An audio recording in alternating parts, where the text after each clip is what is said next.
ఎక్కడైనా మనం ఒక చరిత్రను గమనించినప్పుడు, ఒక అనుభవాన్ని మనము ఆధారంగా మాట్లాడుతున్నప్పుడు, ఏ ముఖ్యమంత్రితో ఉన్నటువంటి నాయకులవ్వచ్చు, అధికారులవ్వచ్చు, జైలుకెళ్ళినటువంటి ఉదంతం గతంలో చూసామా? దశాబ్ద కాలంకి పైగా మనం చూస్తున్నటువంటి ఒక వాస్తవ చిత్రం ఏంటి?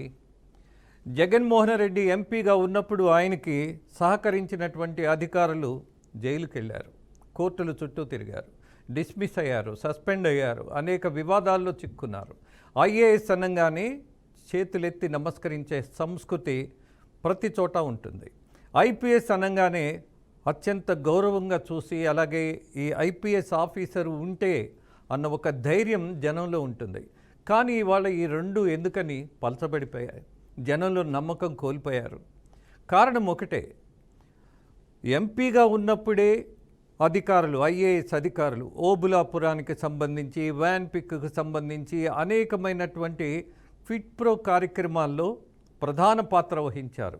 తల వంచుకొని బానిసలాగా వ్యవహరించారు. డబ్బు వస్తే చాలు అన్నటువంటి విధానంలో కొంతమంది అధికారులు, దట్టు ఐఏఎస్ అధికారులు, దట్టు ఒక మహిళ శ్రీలక్ష్మి, ఆమె చాలా సీనియర్ ఐఏఎస్ ఆఫీసర్. కానీ ఎందుకు ఇలా చేయటం? కేవలం మొహమాటంతో చేస్తారా? చెయ్యరు. ఐఏఎస్ ఆఫీసర్లు, ఐపీఎస్ ఆఫీసర్లు కొంత మొహమాటాన్ని పక్కన పెట్టే, ఇబ్బంది అయినా సరే, ఇబ్బంది ఏమవుతుంది? మహా అయితే ట్రాన్స్ఫర్ అవుతుంది. More than that nothing will be done. మరి దీనికి ఎందుకు భయపడతారు? భయపడే కల్చర్ ఆ రోజుల్లో ఉన్నటువంటి ఐఏఎస్లకి, ఐపీఎస్లకి లేదు. మరి ఇవాళ కొత్తగా మొహమాటం వచ్చిందా? కాదు. మరి ఇంకేంటి? ఏదో ఉంది. కలిసి చేస్తున్నటువంటి దందా, కలిసి చేస్తున్నటువంటి అక్రమ సంపాదన, అలాగే కలిసి అనుకుంటున్నటువంటి ఒక అక్రమ మార్గం, వీటిల్లో కలిసి ప్రయాణిస్తున్నటువంటి నాయకులు ఉన్నారు, అధికారులు ఉన్నారు. ఈ అధికారులు ప్రధానంగా మనం చెప్పుకోవాల్సింది మాజీ ముఖ్యమంత్రి జగన్మోహన్ రెడ్డి. ఇవాళ జగన్మోహన్ రెడ్డి టెన్యూర్ మొత్తం చూసినప్పుడు, ఆయన ఎంపీగా ఉన్నప్పుడు ఆయనకు సహకరించిన ఐఏఎస్లు జైలుకి వెళ్ళారు.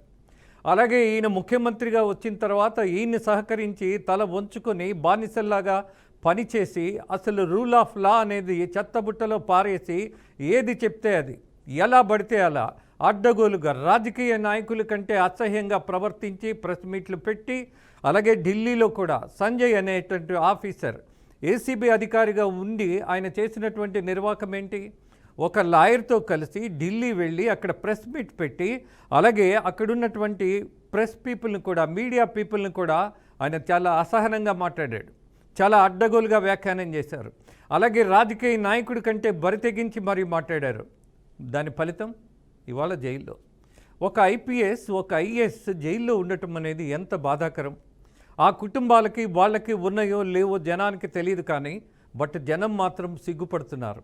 వీళ్ళ మన అధికారులు, వీళ్ళ ఐఏఎస్లు, వీళ్ళ ఐపీఎస్లు, వాట్ టు సే? వీళ్ళే అధికారులు అయినప్పుడు మనకి జరిగే మంచి ఏంటి అన్నటువంటి ప్రశ్న సమాధానం ఉందా? ఎవరు ఇవ్వగలరు సమాధానం? ఎంతమంది ఐపీఎస్లు ఇవాళ జైలుకి వెళ్ళారు? బెయిల్ మీద కొంతమంది వచ్చారు, ఇంకా కొంతమంది లోపలే ఉన్నారు. What is the reason behind this? ముఖ్యమంత్రి ఏది చెప్తే అది చేయటానికి, జీ హుజూర్ అనడానికి ఐఏఎస్లు ఎందుకు? మీరందరూ ప్రజాసేవకి ప్రమాణం చేసి మరి అధికారంలోకి వచ్చినటువంటి పెద్ద వాళ్ళు, బాగా చదువుకున్న వాళ్ళు, మరి మీరందరూ ఎందుకు ఇలా తయారయ్యారు అన్నటువంటి ప్రశ్నకు జగన్మోహన్ రెడ్డి చెప్పాల్సిన అవసరం తెచ్చుకున్నాడు ఆయన.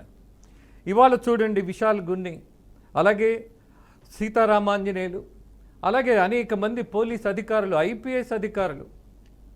ఎందుకని ఈ దుర్దశ? మనం ఒక రాజ్యాంగబద్ధంగా నడుచుకోవాలి, ఒక చట్టబద్ధమైనటువంటి పద్ధతిని ఆచరించాలి. అవన్నీ వదిలేసి ఇవాళ జగన్మోహన్ రెడ్డితో మా కెరీర్ అని ఒక బుక్ వేస్తే ఐపీఎస్లు, ఆయనతో ఉన్నవాళ్ళు, దగ్గరగా ఉన్నవాళ్ళు అవినీతి కుంభకోణంలో ఇరుక్కుపోయారు, అలాగే అక్రమ సంపాదనలో దొరికిపోయారు. అలాగే ఇవాళ కనీసం మర్యాద లేనటువంటి పరిస్థితుల్లో, గౌరవం లేనటువంటి పరిస్థితుల్లో ఇవాళ ఐపీఎస్లు, ఐఏఎస్లు ఎందుకు పడ్డారు? కేవలం జగన్మోహన్ రెడ్డి లాంటి ముఖ్యమంత్రి వల్లే పడ్డారు అని అంటే మాత్రం దీన్ని మనం క్షమించాల్సిన అవసరం లేదు. మీకు ఒక పద్ధతి ఉన్నది, మీకు ఒక సిస్టమ్ ఉన్నది. మీరు ప్రమాణం చేసి అధికారంలోకి వచ్చినటువంటి నాయకులతో పాటు ఇవాళ ఒక పదవిలోకి వచ్చినటువంటి మీరు వాటిని పక్కన పడేస్తే వచ్చే పరిణామం ఇదే. ఎక్కడైనా ఏ ఆఫీసర్ అయినా, ఏ ఐఏఎస్ కావచ్చు, ఐపీఎస్ కావచ్చు, అలాగే తోటి నాయకులు కావచ్చు, వాళ్ళ అనుభవాన్ని తీసుకుంటే ఇదిగో ఈ ముఖ్యమంత్రి ఉన్నప్పుడు మేము ఆయనతో కలిసి పనిచేశాము అని చెప్పుకోవడానికి కొంత మంచి ఉండాలి, కొంత గుర్తింపు ఉండాలి, కొంత గౌరవం ఉండాలి. కానీ వై? బికాజ్ జగన్మోహన్ రెడ్డికి సానుకూలంగా పనిచేసిన వాళ్ళందరూ ఎందుకు బురదలో మునిగిపోతున్నారు, ఎందుకు జైలుకి వెళ్తున్నారు? ఆయన ఎంపీగా ఉన్నప్పుడు ఆయనతో ప్రయాణం చేసిన వాళ్ళు జైలుకి వెళ్ళారు, ఆయన ముఖ్యమంత్రిగా ఉన్నప్పుడు జైలుకి వెళ్ళారు. మరి ఎలా దీన్ని జీర్ణించుకోవాలి? ఒక్కసారి గతాన్ని గుర్తు చేసుకుంటే 75 సంవత్సరాల అనంతరం కూడా మనము గత ముఖ్యమంత్రులందరినీ గుర్తు చేసుకుంటే, ఒక్కసారి తలుచుకుంటే వాళ్ళ దగ్గర ఉన్నటువంటి ఐఏఎస్లు కానీ, ఐపీఎస్లు కానీ జైలుకి వెళ్ళారా? ఏ ఒక్క ముఖ్యమంత్రితో కొనసాగినటువంటి ఐఏఎస్లు, ఐపీఎస్లు జైలుకి వెళ్ళారా? It's a simple question. ఎక్కడ అలాంటి ఆధారాలే మనకు లేవే. ఎందుకని? జగన్మోహన్ రెడ్డి ఎంపీ అయిన దగ్గర నుంచి, ఆయన తండ్రి ముఖ్యమంత్రి అయిన దగ్గర నుంచి ఈ రామాయణం ఎందుకిలా? ఇది బూతు రామాయణం అంటారు. ఎందుకిలా? ఇదే ఆలోచించాల్సిన పరిస్థితి ఉన్నది. సో ఏదైనా సరే, ఒక ముఖ్యమంత్రి కావచ్చు, ఒక నాయకుడు కావచ్చు, ఆయనతో మనం ప్రయాణిస్తున్నప్పుడు, పనిచేస్తున్నప్పుడు, కలిసి నిర్ణయాలు తీసుకుంటున్నప్పుడు రాజ్యాంగబద్ధమైనటువంటి, చట్టబద్ధమైనటువంటి నిర్ణయాలు లేకపోతే జైలుకు వెళ్ళవలసిందే, జైల్లో ఉండవలసిందే. ఇదే కర్మ. ఈ కర్మను చూడటానికి ఆంధ్ర రాష్ట్రమా, తెలంగాణ రాష్ట్రమా అనేది కాదు, ఏ రాష్ట్రం తీసుకున్నా సరే ఇలాంటి పొరపాట్లు ఐఏఎస్లు, ఐపీఎస్లు చేస్తే మాత్రం చివరి జర్నీ జైల్లో ఉంటుంది. అది గుర్తుపెట్టుకోవాలి. That's it. Right. Thank you Rajendra.